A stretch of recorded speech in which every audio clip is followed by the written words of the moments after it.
Revelation chapter 1 verse 6. Revelation chapter 1 verse 6.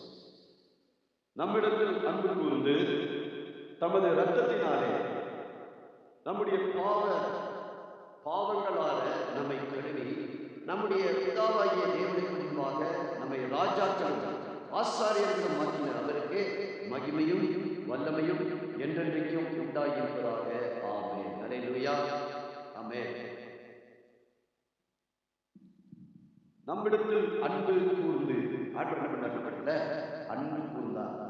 அன்பு கூர்ந்து தமது இரத்தத்தினாலே நம்முடைய பாவங்களால் நம்மை கழுவினார். அல்லேலூயா. ஆமென். தேவனுடைய அன்பு நம்மை ரட்சிக்கிறது. நாம் ரட்சிக்கப்படவில்லை, தேவனுடைய அன்பு நம்மை ரட்சித்திருக்கிறது. அல்லேலூயா. அந்த வசனத்தை வாசிக்கிறோம். திரும்ப வாசிப்போம்.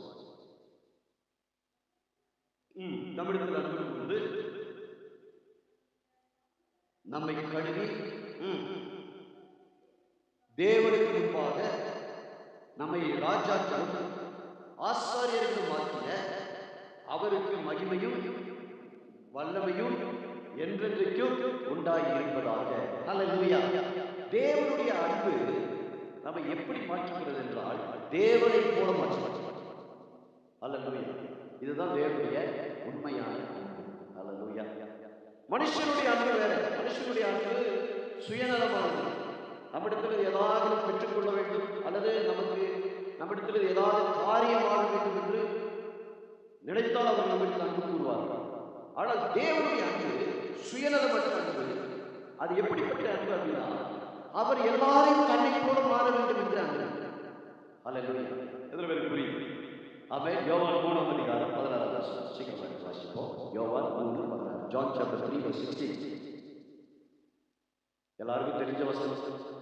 தேவன் தம்முடைய ஒரே பேரான குமாரனை விசுவாசிக்கிறவன் எவனோ அவன் கெட்டு போகாமல் நித்திய ஜீவனை அடையும்படி அவரை தந்தருளி இவ்வளவாய் உலகத்தில் அன்பு கூர்ந்தார்.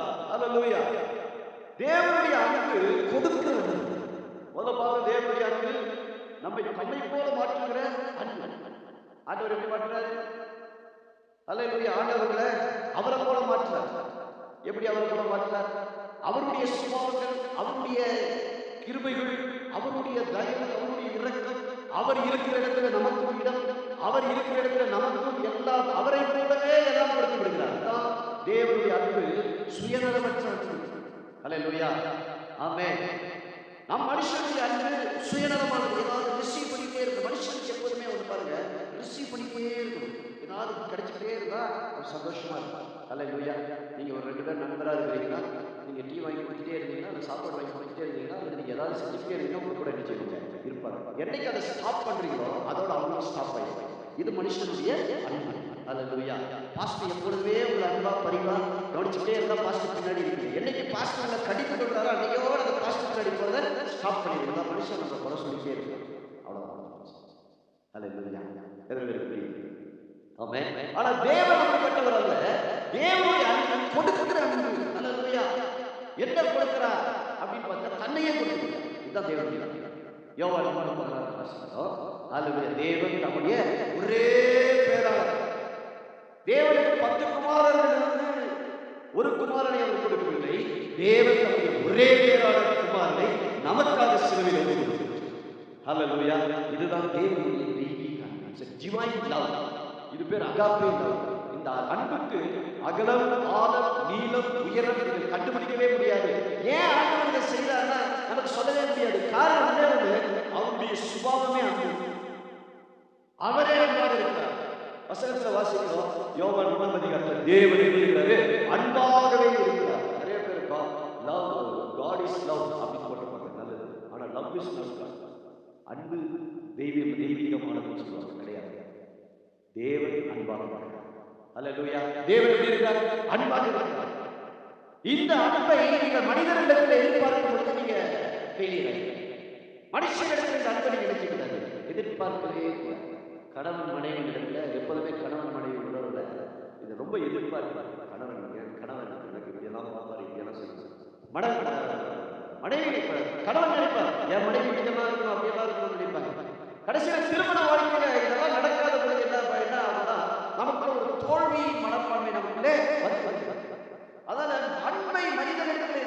பயப்படாதீர்கள், அன்பை யார் கொடுத்துட்ட? ஆண்டவர். ஆண்டவர் ஏற்கனவே நமக்கு கொடுத்துட்டார். இந்த அன்புல நம்ம நினைச்சோம்னா நிறைய அல்லேலூயா ஆமென். வசனம் சொல்லுது, தேவன் அன்பாகவே இருக்கிறார். தேவன் நமக்காக அந்த அன்பு எப்படிப்பட்ட அன்புனா, தன்னையே கொடுக்கக்கூடிய அளவுக்கு, தன்னையே பலியாக கொடுக்கக்கூடிய அளவுக்கு ஒரு பெரிய அன்பு தேவனுடைய அன்பு. அதனாலதான் அவர் சொல்றாரு, தேவன் நம்மை அன்பு கூர்ந்து என்ன பண்ணாரு? நம்மை பாவங்களால் கழுவி. இந்த அன்பு எப்படிப்பட்ட அன்புனா, நல்லவர்களை நேசிக்கிற அன்பு அல்ல, பாவிகளை ரட்சிக்கிற அன்பு. ஹல்லேலூயா ஆமென். இயேசு நல்லவர்களுக்காக இந்த பூமியில வரவில்லை, விழுந்து போன எல்லா மனிதனுக்காக. ஹல்லேலூயா. அதனாலதான் நல்லவர்கள் இயேசு வரவே இல்லை. எது அவர்கள் இயேசு வருவதற்கு தடை செய்கிறது என்றால், நான் நல்லவன் என்கிற எண்ணம். ஹல்லேலூயா. எனக்கு ஒரு நெருங்கிய நண்பர் இருக்கிறார். அவரிடத்துல போய் சொல்றோம், இயேசு ரொம்ப நல்லவர், இயேசு பாவங்களை மன்னித்து உன் மேல அன்பு காட்டி உனக்கு மோட்சத்தை விரும்புகிறார். அவர் ஒரே ஒரு வார்த்தை சொல்லுவாரு, நான் என்ன தப்பு செஞ்சேன் இயேசுவை பாவத்தை மன்னிக்க? நான் யாருக்கு என்ன துரோகம் செய்தேன்? பைபிள் சொல்லுது, ஸ்திரீனிடத்தில் பிறந்த எல்லாருமே பாவம். ஸ்திரீனிடத்தில் பிறந்த எல்லாருமே பாவம். பாவம் எங்க உருவானது? ஏதேன் தோட்டத்தில் முதல் மனுஷன் ஆதாம் ஏவாள் என்ன பண்ணாங்க? தேவனுக்கு விரோதமாய் பாவம் செய்தார்கள். அவர்கள் தங்களுக்கு மாத்திரம் பாவம், தங்களுக்குள்ளே நடைபெற்ற ஒரு காரியம் அல்ல, தேவனுக்கு விரோதமாய் நடைபெற்ற ஒரு காரியம். அல்லேலூயா. இன்னைக்கு நம்ம பாவத்தினுடைய விளைவு தான் நமக்கு இருக்கிற குணங்கள். எத்தனை பேருக்கு புரியுது? பாவத்தினுடைய விளைவு. நம்ம செய்யறதெல்லாம் பாவமே கிடையாது. பாவங்கிறது ரொம்ப பெருசு. எப்படின்னா மீறுதல் தான் பாவம். பைபிள் என்ன சொல்றது? மீறுதல் தான் பாவம். எதை மீறுவது? கர்த்தருடைய வார்த்தையை மீறுவதே பாவம். மீறுதல் எங்க ஆரம்பிச்சதுன்னா, ஏதேன் தோட்டத்தில் ஆரம்பிச்சு இன்னைக்கு எல்லா மனிதனுக்கும் என்ன செய்யுது? உண்டாக்கி இருக்கிறது. அல்லேலூயா ஆமென். ரோமர் 3ஆம் அதிகாரம் 23ஆவது வசனத்தை வாசிக்க சீக்கிரமா. ரோமர் 3ஆம் அதிகாரம் 23ஆவது வசனம். எல்லாம் மனப்பாடமா தெரியும். எல்லாரும் பாவம் செய்து தேவ மகிமையற்றவர்களாய். அல்லேலூயா. இங்க இருக்கிற நீங்க யாராவது சொல்ல முடியுமா, நான் நீதிமான் இந்த வசனத்துக்கு அடிப்படையில் சொல்ல முடியுமா? சொல்லவே முடியாது. எல்லாரும் பாவம் செய்திருக்காங்க. இங்க பிரசங்கம் பண்றவரும் பாவம் செய்திருக்காங்க. அல்லேலூயா ஆமென். காரணம் பைபிள் சொல்லுது, எல்லாரும் பாவம் செய்து. அப்படின்னா ஒரு மனிதனுக்குள் ஆரம்பித்த அந்த பாவம் எல்லா மனிதனுக்கும் என்ன செய்து தொடர்ந்து வருகிறது. அடுத்த வசனம் வாசிங்க. 24. இலவசமாய் அவருடைய கிருபையினாலே கிறிஸ்து இயேசுவிலுள்ள மீட்பை கொண்டு நீதிமான்களாக்கப்பட்டீர்கள். ஹல்லேலூயா.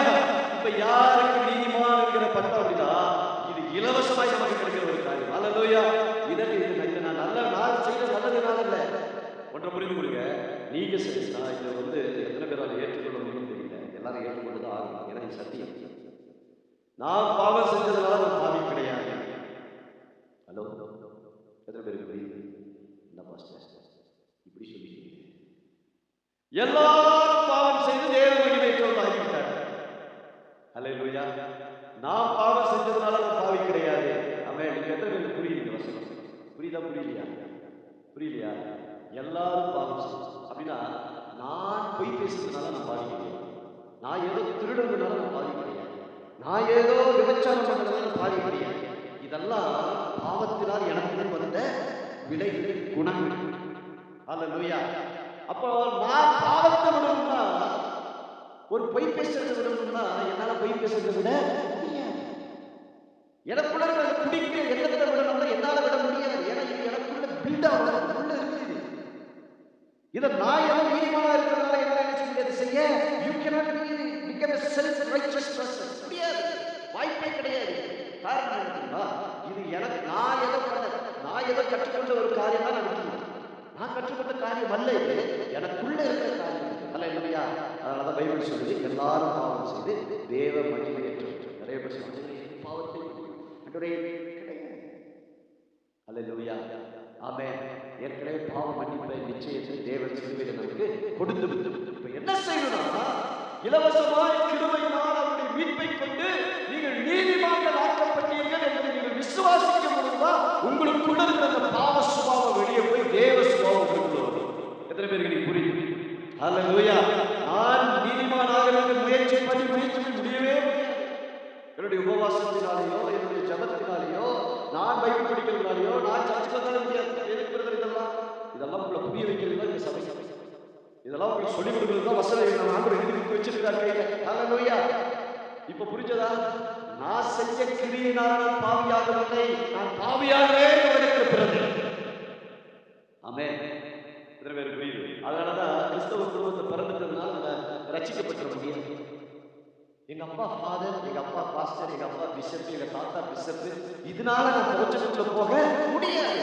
ஒவ்வொருவரும் இயேசுவை தன் சொந்த இரட்சகராக எப்பொழுது விசுவாசித்து இயேசுவின் பாவங்களுக்காக சிலுவையில் மரித்தார், அவருடைய ரத்தம் என் பாவங்களை கழுவி சுத்திகரித்து சொல்லும் பொழுது அவர்களுக்குள்ள மீட்பு வேலை செய்கிறது.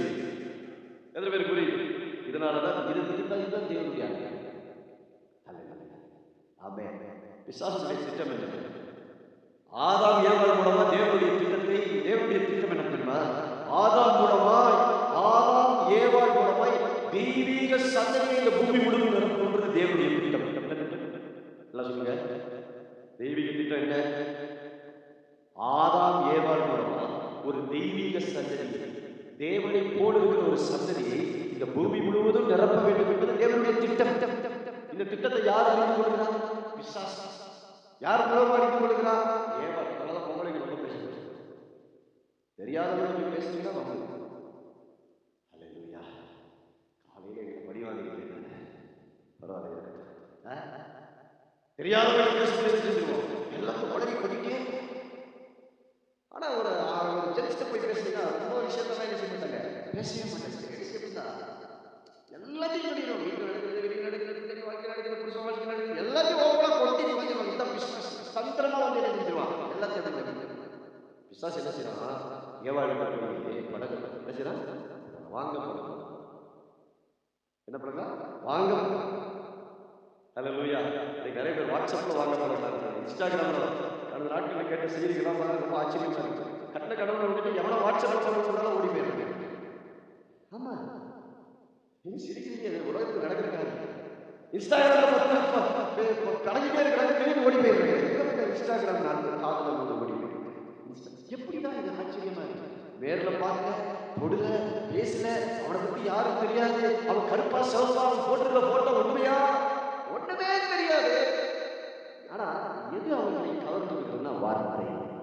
எது கவர்ந்து விடுகிறது? ஏவாள் எது கவர்ந்துச்சு? வார்த்தை. அல்லேலூயா. ரொம்ப நல்லா பேசுவாங்க. நல்லா பேசுறவங்க நல்லவங்க கிடையாது. ஹலோ, எத்தனை பேருக்கு புரியுது? ஆமென். நல்லா பேசுறவங்க நல்லவங்க, பிசாசு நல்லவங்க கிடையாது. அல்லேலூயா. ஆமென். அவன் போய் ஏவாளுடைய பேசி பேசி பேசி பேசி ஒரு கட்டத்துல ஏவாளை விடச்செய்தார். வஞ்சனை பேர் வஞ்சனை. இந்த வஞ்சனையில தான் இன்னைக்கு உலகமே இருக்கிறது. ஆமென். அல்லேலூயா. உலகமே எப்படி இருக்கிறது? வஞ்சனை இருக்கிறது. அதனாலதான் ஆண்டவர் நம்முடைய ஆமென் சிலுவை மரணத்தின் மூலமாக கிடைக்கப்பட்ட அந்த நீதியை, ரட்சிப்பை, ஆமென், பவுல் சொல்றார் இல்லையா, பைத்தியமாய் தோன்றுகிற பிரசங்கத்தினாலே அநேகரை ரட்சிக்க தேவன் சித்தம் கொண்டார். அல்லேலூயா. இங்க பேசுறதெல்லாம் சிலருக்கு பைத்தியமா தெரியும். ஆனா தேவன் இந்த பைத்தியமான பிரசங்கத்தை தான் ரட்சிப்புக்காக தேவன் செய்தார், பயன்படுத்தினார். அல்லேலூயா.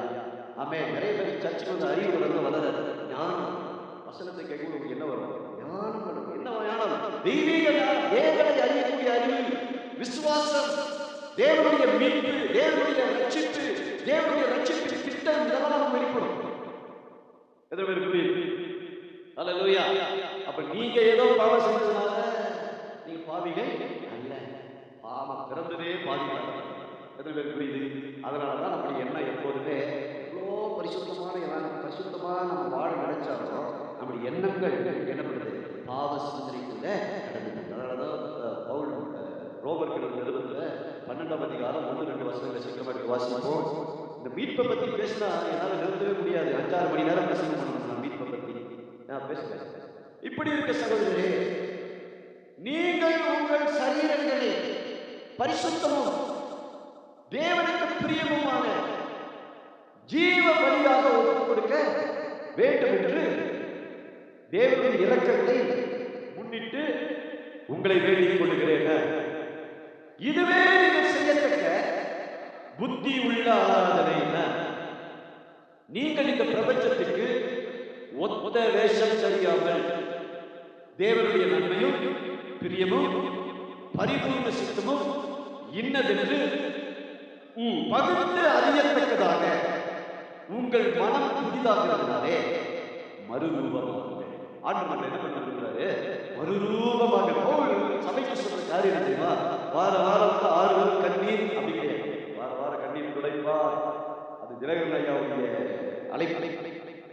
அது சுவிசேஷத்திற்கான பாருங்க. அப்படியே பேசுறேன். தேவனை அறியாத ஜனங்களுக்கு அருமையான அதே நான் பேச முடியாது. ஏன்னா இது சபை, இது வந்து பற்ற உங்களை என்ன செய்ய, உங்களை என்ன செய்யற இடம் உருவாக்க மறுரூபமாக்குகிற இடம். ஞாயிற்றுக்கிழமை வந்து கண்ணீர் துடைப்பாருன்னா முடிஞ்சு போச்சு. அதுக்கப்புறம் நீங்க பரவாயில்ல போறவே கஷ்டம். கண்ணீரை தொடச்சிட்டே இருக்கு. சாவடியா வந்து பாஸ்டா இருந்து கண்ணீர் தொடச்சு கொடுத்து அல்லேலூயா. எத்தனை பேருக்கு புரியுது? சபை உங்களை மறுரூபமாக்குகிற இடம். அல்லேலூயா. சபை உங்களை என்ன பண்ணுது? மறுரூபமாக்குகிறது. என்ன மறுரூபமாக்குது? இயேசுவை போல உங்களை மாற்றுகிற இடம். ஆமென். நிறைய பேருக்கு சபையில மறுரூபம் வரல அப்படின்னா நம்ம சபையை எதுவுமே எப்படி நினைக்கிறோம்னா ஏடிஎம் பேங்க், ஏடிஎம் ஞாயிற்றுக்கிழமை வந்து கார்டை போட்டு எடுத்துக்கணும், கார்டை போட்டு எடுத்துக்கணும், கார்டை போட்டு எடுத்துக்கணும் கிடையாது. சபை என்பது உங்களை உருவாக்கக்கூடிய தேவன் எப்படிப்பட்டவர், தேவனுடைய அழைப்பு எப்படிப்பட்டது, நீங்கள் யார், உங்களுக்கு தேவனுடைய அழைப்பு எப்படி வேலை செய்கிறது, இந்த மீட்பின் திட்டம் என்ன, இதெல்லாம் போதிகள் சபை. இன்னைக்கு நம்ம என்ன நேரம் என்ன போயிடும்? அப்புறம் ஆமை தேவன் அடுத்தது ஈசாக்கை தேவன் ஆசீர்வதித்தார், அல்லது யாக்கோபை தேவன் ஆசீர்வதித்தார்.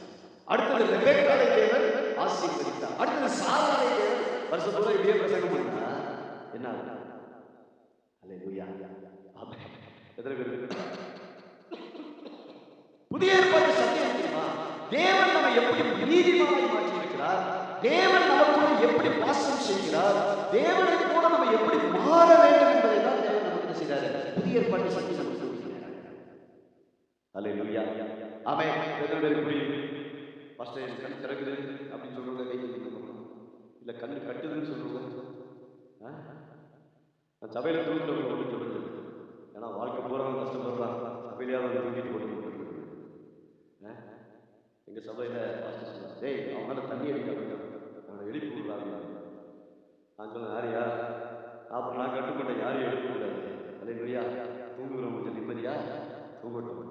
வாழ்க்கை பூரா கஷ்டப்படுறவன் யாருமே தெரியாம இருந்துச்சுன்னா ஓடிக்கிட்டே இருக்கிறான். சபையாவது ஒரு 2 மணி நேரம் அவனுக்கு நிம்மதி இல்லைன்னா எங்க போய் அவன் நிம்மதி இல்லை. அல்லேலூயா. அதனால சபையில வந்து யாராவது தூங்கணும்னு நினைச்சீங்கன்னா தைரியமா தூங்கலாம். பாஸ்டர் தண்ணி எல்லாம் சொல்லிட்டேன், நல்லா தூங்கி ரெஸ்ட் எடுத்து ஆமென் சொல்லிட்டு முடிச்சு போயிருக்கேன். அடுத்த சர்வீஸ் அதையும் உட்காந்து தூங்கிடுவேன். அல்லேலூயா. ஆமென். யோசிக்கிறேன் பாஸ்டர் உள் மனதை கர்த்தர் நல்லவர். அல்லேலூயா. சரி, இது நான் எப்படிப்பட்டது அப்படின்னு புரிஞ்சுக்கலாம். ரோமர் 5ஆம் அதிகாரம் சீக்கிரம் படிக்கலாம். நாம் பாவிகளாய் இருக்கையில் கிறிஸ்து நமக்காக மரித்ததினாலே தேவன் நம்மை வைத்த அன்பை ஹல்லேலூயா ஹல்லேலூயா பைபிள தெளிவா வாசிங்க. நான் பாவம் செய்ததினாலே தேவன் எனக்காக இருக்கிறாரா? இல்லை. நாம் பாவிகளாய் இருக்கையில் when we were still sinners. ஹல்லேலூயா. ஆமென். அப்படினா இது எதை குறிக்குதுன்னா பல வருஷமாய் பல யுகங்களாய் கட்டப்பட்டிருந்த ஜனங்கள், பாவத்தில் கட்டப்பட்டிருந்த ஜனங்கள், பாவத்தில் இருந்தவர்களுக்காக இயேசு சிலுவையில மரிக்கிறார். இயேசு சிலுவையில மரிக்கும் பொழுது நடந்த ஒரு விஷயம் என்னன்னா, எப்போதும் புரிந்து கொள்ளுங்க, இயேசு கடந்த கால பாவம் யாரு சொல்லுங்க, ஆதாம் ஏவாளுடைய பாவத்துக்காக சிலுவையில மரிக்கிறார். அன்னைக்கு அவர் சிலுவையில மரிக்கும் பொழுது யாரெல்லாம் அந்த கோவில பாவித்தா இருந்தாரோ அவர்களுக்காக இயேசு சிலுவையில மரித்தார். அதன் பிறகு அவருக்கு தெரியும் நான் மரித்த பிறகும் ஜனங்கள் பாவத்திலே இருப்பார்கள், அவர்களுக்கும் மீட்பு தேவை என்பதற்காக இயேசு சிலுவையில் மரித்தார். அப்ப யாருக்காக இயேசு சிலுவையில் மரித்தார்? ஆதாம் முதல் இயேசு வரும் வரைக்கும் யாரெல்லாம் பாவத்தில் இருக்கிறாங்களோ, விழுந்து போகிறாங்களோ, அவர்களுக்காக இயேசு சிலுவையில் மரித்தார். ஹல்லேலூயா, ஆமென். எத்தனை பேருக்கு புரியுது? புரிஞ்சதா? புரியுது? ஆமென். இந்த வசனம் என்ன சொல்லுது? நாம் பாவிகளாக இருக்கிறீர்கள். ரோமர் 3, இந்த ரோமர் புத்தகத்தை நீங்க அதிகமா வாசிக்கணும். உங்களுக்கு சங்கீதம் தெரியலனாலும் பரவாயில்ல, நீதிமொழிகள் தெரியலனாலும் பரவாயில்ல, நான் அதிகமா ரெக்கமெண்ட் பண்ற ஒரு புத்தகம் அப்படின்னா ரோமர் நிருபத்தை வாசிச்சுட்டே இருக்கு. எவ்வளவு டெய்லி சங்கீதம் வாசிக்கிற மாதிரி ரோமரை வாசிச்சீங்கன்னா உங்களுடைய வாழ்க்கையில கிறிஸ்துவை குறித்த ஒளி உங்களுக்கு பிரகாசிக்க. அவ்வளவு அருமையான சத்தியம் இந்த ரோமர் நிருபத்துல பவுல் தேவனுடைய வெளிப்பாட்டை பெற்று அவ்வளவு அருமையா இருக்கு சத்தியம். இது அதிகமா படிங்க. நிறைய பேர் சங்கீதம் படிச்சுட்டே தான் அழுதுட்டே இருக்கு. சங்கீதம் படிக்கணும் பாருங்க, அழுதுட்டே இருக்கு. ஆமா, தாவீது என்ன பண்ணாரு? அழுதுட்டே இருக்கு. அதாவது படிக்க கூடாதுன்னு தப்பா நினைக்கிறேன். படிக்க கூடாதுன்னு சொல்ல வரல, அதிகமா எதை படிக்கணும்? ரோமர்கள் அவ்வளவு அருமையான வேத சத்தியங்களை, கிறிஸ்துவை குறித்த சத்தியம் நமக்கு எங்க இருக்கு தெரியுமா? ரோமர்கள் நிருபங்களை அதிகமா நமக்கு ஆறுதலா இருக்க. காலையில் ஒரு சங்கீதம் வாசிச்சாலும் ஒரு நீதிபதிகள் வாசிச்சாலும் தப்பு. ஆனா அதை விட அதிகமா இந்த ரோமர்கள் எல்லாம் வாசிக்க. நீங்க யாருக்கும் புரிந்து கொள்ளுங்க, தேவன் நம்ம எவ்வளவு அன்பு வைத்திருக்கிறார் என்பதை நம்ம புரிந்து கொள்ளுங்க. ஹல்லேலூயா, ஆமென். உங்க ஜெபமே மாறி, உங்க விசுவாசமே மாறி, அப்படிப்பட்ட ஆழமான சத்தியங்களை நம்ம இந்த ரோமர்கள் நம்ம என்ன சொல்லியோம் படிக்க. அப்ப இந்த ரோமர்கள் 5ஆம் அதிகாரம் 8ஆவது வசனம் சொல்லுது, வாசிங்க. நாம் பாவிகளாய் இருக்கையில், ஹல்லேலூயா, என்ன சொல்லுது? நாம் பாவிகளாய் இருக்கையில், we were still sinners. ஹல்லேலூயா. அப்படின்னா நான் செஞ்ச பாவத்தினால வந்த விளைவுக்காக இயேசு மரிக்கவில்லை, நாம் பாவிகளாய் ஆக்கப்பட்டதினாலே இயேசு நமக்காக சிலுவையிலே மரித்தார். ஹல்லேலூயா. இன்னைக்கு ஏன் பாவம் செய்யணும்? விசுவாசியம் பாவம் செய்யணும். ஏன் செய்யறாங்கன்னா அவனுக்கு தெரியல யாரும் நான் எனக்குள்ள எப்படிப்பட்ட தேவன் இருக்கிறார் என்ற அறிவு நமக்கு சோதனை வரும். இல்ல, பிசாசு எல்லாரையும் சோதிக்கிறான், இயேசுவை சோதித்தார். இயேசு என்ன பண்றான்? பிசாசு சோதிக்கிறான். எப்படி சோதிச்சான்? இச்சையினாலே சோதித்தான். உணவை கல்லை அப்பங்களா மாற்றி. முதல் சோதனை இஸ்ரவேலருக்கு எங்க வந்து உணவு சாப்பாடு என்ன செஞ்சாங்க? முறுமுறுத்தார்கள். அப்ப நமக்கு சோதனை எல்லாம் எங்க வரும்னா நம்முடைய மாம்சத்துல தான் நம்ம சோதிக்க முடியும். ஹல்லேலூயா. போன வாரத்துல பார்த்தோம் இல்லையா? டெஸ்ட் வந்து ஆண்டவர் டெம்டேஷன் வந்து இச்சை பாவம் செய்யணுங்கிற அந்த எண்ணத்துல யாரு கொடுக்குறாங்க? தேவன் கொடுக்கிறதல்ல, பிசாசு நமக்கு கொடுக்குறான். எதுக்காக கொடுக்குறான்னா தேவனுக்கு விரோதமா நம்ம பாவம் செய்யணும். ஹல்லேலூயா. அதனால ஒண்ணு புரிந்து கொள்ளுங்க, கலக்கணுங்க. ஒண்ணு புரிந்து கொள்ளுங்க, எப்பெல்லாம் நீங்க பாவம் செய்யணும்ன்ற எண்ணம் வருதோ நீங்க புரிந்து கொள்ளும், பிசாசு என்ன தேவனுக்கு விரோதமா என்ன செய்யறான்? தூண்டுறான். பிசாசு எனக்கு தேவனுக்கு விரோதமா தூண்டுது. என்ன பாவமா இருக்கு? பாவத்துக்கு தான் பாவம் நம்ம சொல்ல முடியாது. ஏதாவது அப்படி புரிந்து கொள்ளும், பிசாசு என்னை தேவனுக்கு விரோதமாக. அல்லேலூயா.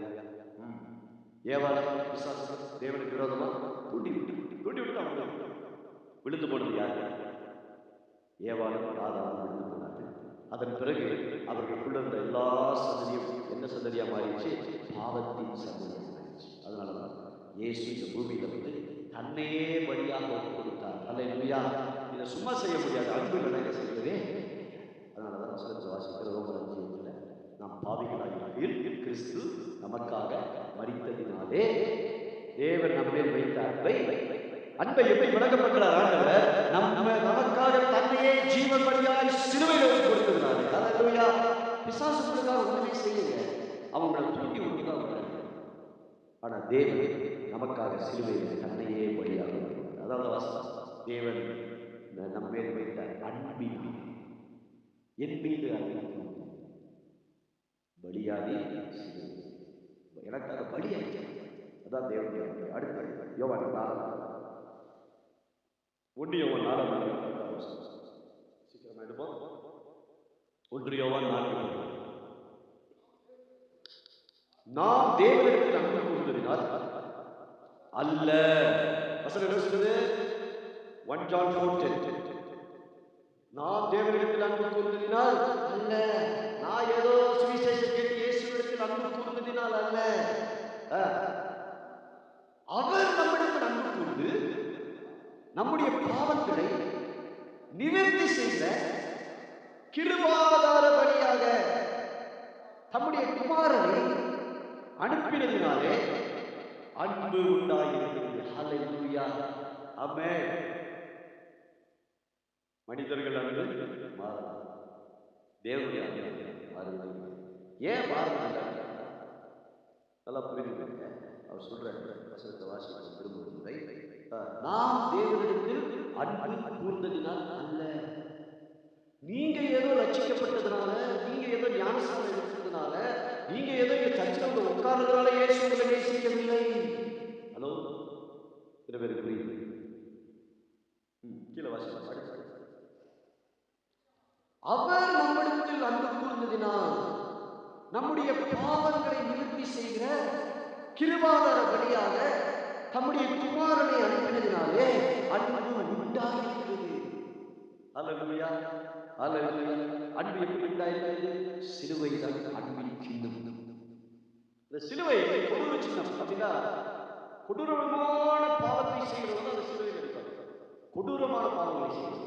இயேசு கொடூரமாக ஒரு பாவம் செய்யணும். கூட இருந்த 2 கள்ளர்கள் கொடூரமான பாவம் செஞ்சாங்க. கள்ளர்கள்லாம் என்ன? அடுத்தவருடைய உடைமைகளை திருடுவது, அடுத்தவர்களை கொலை செய்வது, இப்படிப்பட்ட ஒரு கள்ளர்கள். அப்படிப்பட்ட கொடூரமான பாவம். அவர்களுக்கு கூட மரண தண்டனை அந்த நாட்களில் கிடையாது.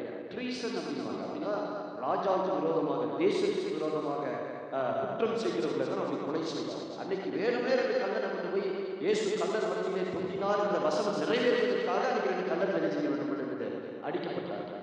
ஆனால் அந்த கல்லர்களுக்கெல்லாம் உண்மையான மரண தண்டனை கிடையாது. புரியுது? கிடையாது. அவருக்கு சும்மா ஜெயில வச்சிருப்பாங்க. ஆனா அன்னைக்கு வசனம் நிறைவேற வேண்டும் என்பதற்காக கல்லர் மத்தியிலே இயேசு சிலுவையிலே தொங்கினார். அப்படின்னா பொல்லாதவர்கள் மத்தியிலே நீதிமானாக இயேசு சிலுவையிலே தொங்கி நம்முடைய பாவங்களை எல்லாம் அந்த சிலுவையிலே செய்தார். நிவர்த்தி செய்த பாவ நிவர்த்தி உண்டார். அல்லேலூயா. அதனால இன்னொரு விஷயம் சொல்றேன், நல்லா புரிஞ்சுக்கணும். ஒருவேளை எப்ப நீங்க பாவம் செஞ்சுட்டே இங்க வந்து உட்கார்ந்து கூட இயேசு அன்பு காட்டுறது. அதுதான் தேவனுடைய அன்பு. ஏன்? நம்ம நல்லவர்கள் என்பதற்காக இயேசு சிலுவையில மரிக்கவே. எத்தனை பேருக்கு இப்ப புரியுது? சிலர் இதை ஏற்றுக்கொள்வது கஷ்டம். எப்படி பாஸ்டர்? முடியாது. நம்ம இதுதான் ஹியூமனிட்டி. நம்முடைய மனது சொல்கிறதற்காக தேவனுடைய அன்பு நம்ம அளவிட முடியாத அதனுடைய ஆழத்தையும் அகலத்தையும் நீளத்தையும் உயரத்தையும் புரிந்து கொள்ளவே முடியாது. ஏன் இயேசு நேசித்தார்? அவ்வளவு நல்லவர். அவர் நல்லவர், அவர் அன்பார். நீங்க ஏதோ மாசம் தசமாக கொடுப்பீங்க, அதெல்லாம் இல்லை. யார் அதனால ஆண்டு பாடுறாங்க? சபைக்காக ஊழியர்களுக்காக கொடுக்கிறது. அதனால இயேசு வாழ்ந்துருப்பார். அவர் சொல்றாரு, எனக்கு பசினா காலை எழுதுலாம் என்னுடைய, காலை எழுதுலாம் என்னுடைய, நான் சிருஷ்டித்தேன். நீ கொண்டு ஒரு ஆட்டை அந்த ரத்தம் கொடுக்கறதுனால அப்படியா? கிடையாது. அது ஒரு நிழலாக தேவன் என்ன செய்யறாரு? வைத்திருக்கிறார். தன்னுடைய குமாரனாகிய இயேசு சிலுவையில வழியாக ஒரு அடையாளம் வழியை ஆண்டவர் நியமிக்கிறார். ஆனா மக்கள் என்ன புரிஞ்சுட்டாங்க? கடைசி வரைக்கும் இந்த பலிதான் முக்கியம் புரிஞ்சுட்டாங்க. இன்னைக்கு நிறைய பேர் என்ன நினைக்கிறோம்? பலி பலி பலின்னு நம்மளே பலியே பேசுறோம். ஆனா நமக்காக சிலுவையில பலியான இயேசு மரணம். அல்லேலூயா. அதனாலதான் பைபிள் சொல்லுது, பாவ நிவர்த்தி உண்டாகும். அதுக்காக பாவத்திலே தொடரலாம் அப்படின்னு பைபிள் சொல்லுதா? கிடையவே கிடையாது. ரோமர் 6ஆம் அதிகாரம் 1ஆவது வசனம் எடுத்து வாசிங்க. கிருபை பெருகும்படிக்கு பாவத்திலே நிலை நிற்கலாமா? கூடாது. ஆகையால் என்ன சொல்லுவோம்? கிருபை பெருகும்படிக்கு பாவத்திலே நிலை நிற்கலாமா என்று சொல்லுவோம்? கூடாது. பாவத்துக்கு மரிக்கலாம். இனி அதிலே எப்படி பிழைப்போம்?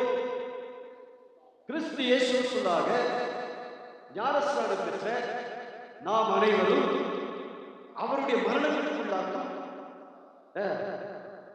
ஞானஸ்நானம் பெற்றதை அறியாமல் இருக்கிறீர்களா? அல்லேலூயா. ஆண்டவர் நல்லவர், போதுமானவர், நம்மளை ரொம்ப நேசிக்கிறார்.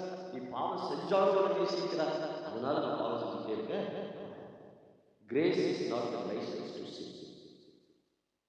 அல்லேலூயா. உங்களுக்கு எத்தனை பேருக்கு வண்டி ஓட்டுற லைசன்ஸ்? சும்மா காட்டுங்க. லைசன்ஸ் இருக்கா? இருக்கா? ரொம்ப சந்தோஷம். லைசன்ஸ் வண்டி ஓட்டுறதுதான். வண்டி ஓட்டி 4 பேர் கொள்றதுல. இப்போ எத்தனை பேர் புரிஞ்சா? Licence is to drive safe, not to kill. Licence இருக்குன்றதுக்காக நான் ரோட்ல வண்டி ஓட்டி 4 பேர் அடிச்சு முடியாது. ஒரு நாயமாக சொல்ல முடியாது. அதேதான் கிருபை. உங்களை பரிசுத்தமா வாழ்றது, நீதியா வாழ்றது, தேவனை போல இந்த பூமியில வாழ்றதுக்கு உங்களால முடியாதுன்றதுக்காக தேவன் கிருபையை கொடுத்திருக்கிறார். நிறைய பேர் என்ன நினைச்சுக்கிறோம், கிருபை பெருகும்படிக்கு பாவத்திலே நிலை வைக்கலாமா? அப்படின்னா நான் என்ன பண்றேன்? வயலேட் பண்றேன், சட்டத்தை மீறுகிறேன். எனக்கு லைசன்ஸ் இருக்கு, நான் வண்டி என்ன வண்டி வேணாலும் ஓட்டலாம் முடியாது.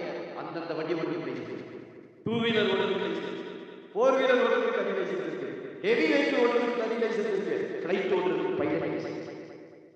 அல்லேலூயா. அதனால கிருபை பெருகும்படிக்கு பாவத்திலே நிலை நிற்கலாமா? கூடாது. Grace is not the licence to sin. கிருபை பாவம் செய்வதற்கான என்ன இல்ல, லைசன்ஸ் இல்ல. லைசன்ஸ் தான் தமிழ்ல என்ன சொல்றாங்க? அதுக்கான அனுமதி இல்லை, உரிமம் இல்லை. அதுக்காக தேவன் சரி பாவம் செஞ்சுட்டே இரு, நான் சிலுவையில மரித்த அந்த ரத்தம் கழுவிட்டே இருக்கு, அப்படி ஆலோசனை. ஆனாலும் தேவன் இறக்கப்பட்டவர், அன்புள்ளவராகவே. வசனத்தை வாசிப்போம் சீக்கிரமா.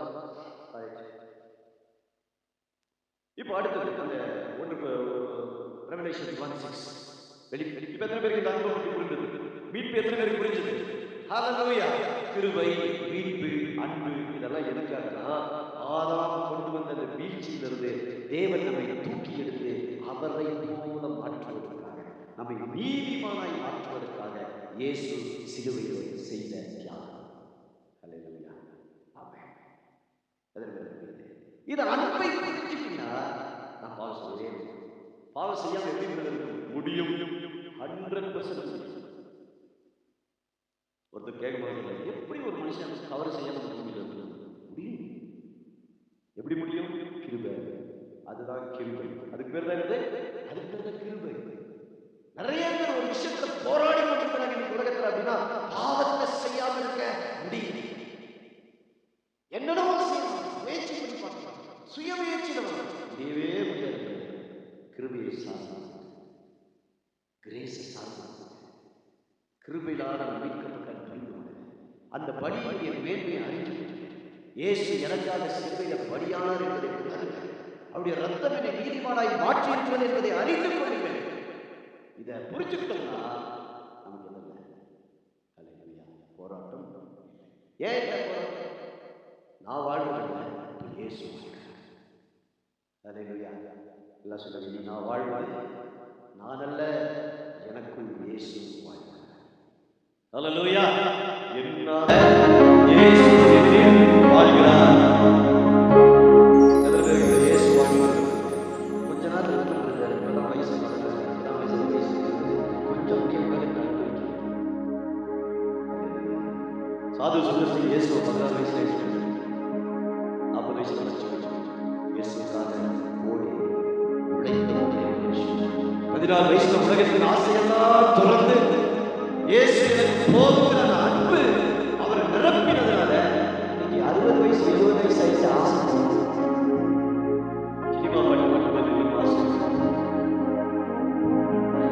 70 வயசு ஆச்சு, ஆசை 60 வயசு ஆச்சு.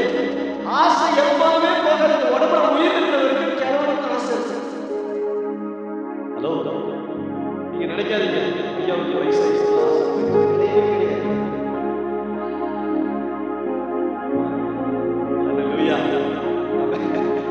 சினிமாக்காரங்க சில விஷயம்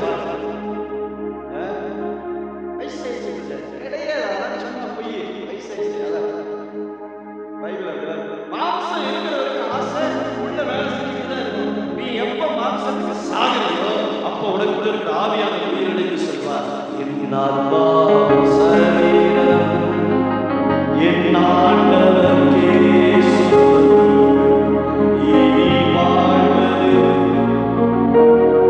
இயேசு வாழ்கிறார். இயேசுவே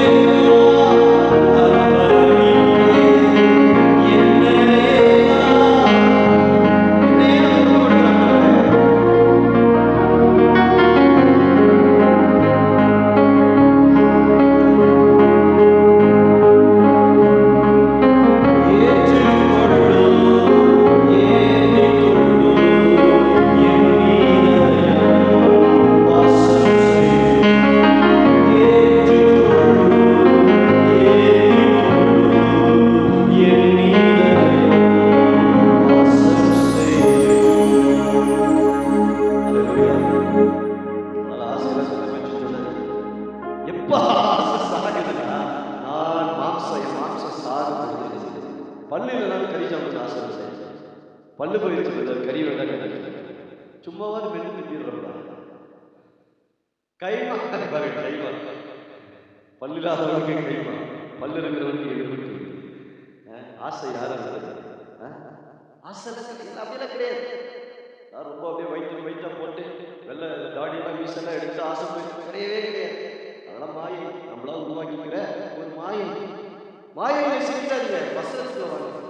நிறைய பேர் மாயைகளை போய் சிரிக்கிறோம், வசனத்துல வைக்க மாட்டேங்கிறோம், வர மாட்டேங்கிறோம். நம்ம முயற்சி செஞ்சுட்டே இருக்கோம், முடியாது. இதுக்குதான் கிருபையாக. ஹல்லேலூயா. இதுக்கு பேர் தான் என்னது? கிருபை. இந்த கிருபை எப்படி உண்டாகுதுன்னா தேவனுடைய அன்பினாலே உண்டாகுது. ஹல்லேலூயா. ஆமென். இந்த சத்தியமே எனக்கு தெரியல வரைக்கும் நான் ரொம்ப போராடுறேன். எதுக்கு போராடுறேன்னா, ஆண்டவரே நிச்சயம் எனக்கு உபவாசம் முடிச்சு அடுத்த நாள் 3 நாள் உபவாசம் முடிச்சுட்டு இச்ச ட்ரிபிளா டபுளா நான் இச்சைகளுக்காக உபவாசம் போட்ட நாட்கள்லாம் பார்த்தீங்கன்னா நான் வல்லமையான கூடிய கடமை அப்படின்னு எப்போ சத்தியத்தை அறிஞர்கள் சத்தியம்